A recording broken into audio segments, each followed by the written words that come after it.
Welcome to the slop farm. Enjoy the video. You start by preparing your device so extraction works reliably.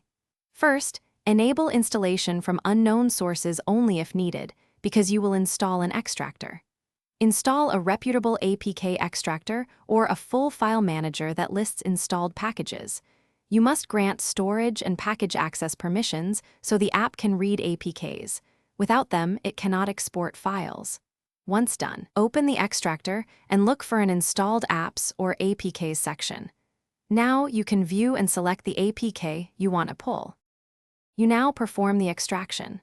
Navigate to Installed Apps, tap the target app, and choose Export or Backup APK. This creates a distributable APK file. Make sure you pick the destination folder. Internal storage is fastest, SD card if you need removable media. Confirm the export and watch for success messages. The extractor will usually show the exact file path. If you plan to transfer to a PC, place it in a visible folder like Downloads. Once the file is created, verify size and timestamp to confirm. To finish, verify the APK works for your purpose.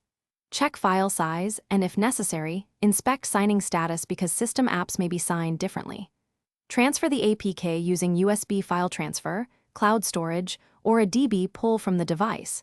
Choose the method that preserves the file intact. If extraction fails, make sure the extractor has storage and package access, update or reinstall the extractor, and retry. As a key tip, reboot the device to clear locked files before attempting extraction again. Thanks for watching. Consider subscribing if we helped you today.